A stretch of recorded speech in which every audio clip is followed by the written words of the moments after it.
Punjabi radio USA ਪੇਸ਼ ਕਰਦਾ ਹੈ ਅੱਜ ਦਾ ਦਿਨ ਸਿੱਖ ਇਤਿਹਾਸ ਵਿੱਚ।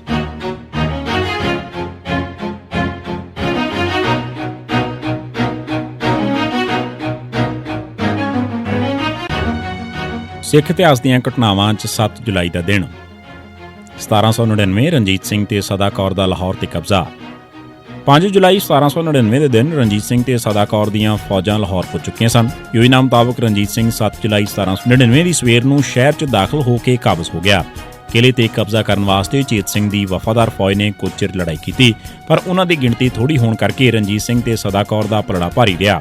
ਅਖੀਰ ਚੇਤ ਸਿੰਘ ਨੇ ਹਥਿਆਰ ਸੁੱਟ ਦਿੱਤੇ ਤੇ ਉਸ ਨੂੰ ਇੱਕ ਜਗੀਰ ਦੇ ਕੇ ਬਾਜਦ ਲਾਹੌਰ ਭੇਜ ਦਿੱਤਾ ਗਿਆ।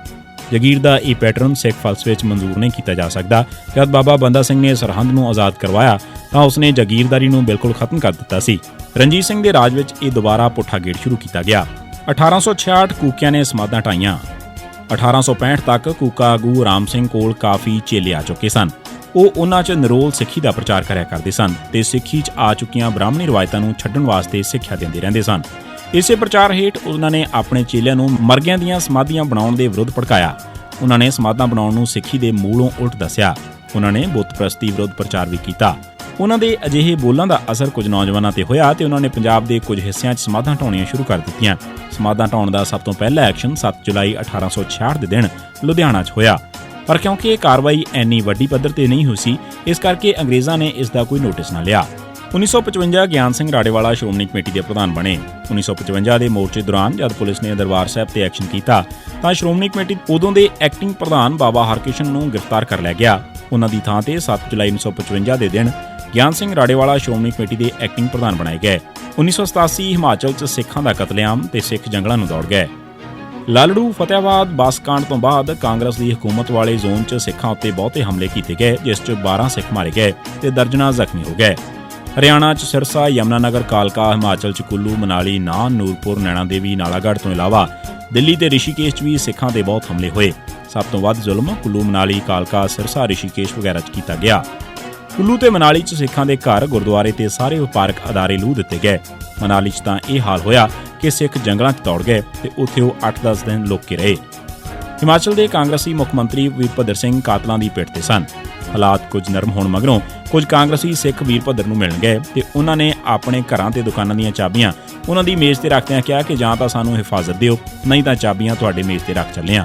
ਇਸ ਤੇ ਉਹਨਾਂ ਨੇ ਕਿਹਾ ਕਿ ਆਪਕੀ ਮਰਜ਼ੀ ਹੈ, ਛੋੜ ਦੋ ਚਾਬੀਆਂ ਔਰ ਜਾਓ, ਆਪਕੋ ਜਾਣੇ ਸੇ ਕੌਣ ਰੋਕਤਾ ਹੈ। ਇੰਜ ਹੀ ਸਿਰਸਾ, ਹਰਿਆਣਾ 'ਚ ਸਿੱਖਾਂ ਦੇ ਅਦਾਰਿਆਂ ਤੇ ਹਮਲਿਆਂ ਦੌਰਾਨ 2 ਕਰੋੜ ਦਾ ਸਮਾਨ ਲੁੱਟਿਆ ਗਿਆ। ਇਸ 'ਚੋਂ 30-35 ਲੱਖ ਦਾ ਸਮਾਨ ਬਰਾਮਦ ਵੀ ਹੋਇਆ।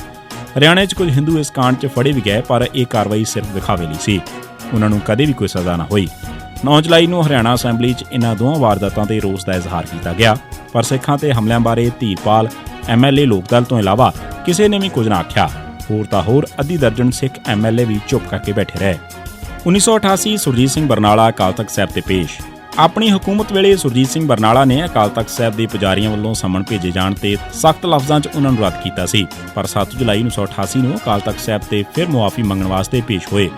ਇਸ ਮੌਕੇ ਸਾਰੇ 5 ਨਵੇਂ ਗ੍ਰੰਥੀ ਤੇ ਪੁਜਾਰੀ ਸੋਹਣ ਸਿੰਘ, ਪ੍ਰੀਤਮ ਸਿੰਘ, ਬਲਬੀਰ ਸਿੰਘ, ਮੋਹਨ ਸਿੰਘ, ਜਗੀਰ ਸਿੰਘ ਪੂਲਾ ਆਪੇ ਅੰਮ੍ਰਿਤਸਰ ਪਹੁੰਚੇ ਹੋਏ ਸਨ। ਉਸ ਨੂੰ ਸੁਣ ਕੇ ਫੈਸਲਾ ਤਾਂ ਕੋਈ ਨਾ ਦਿੱਤਾ ਗਿਆ, ਪਰ ਸਿੱਖਾਂ 'ਚ ਇਸ ਵਿਰੁੱਧ ਚੋਖਾ ਗੁੱਸਾ ਪਾਇਆ ਗਿਆ।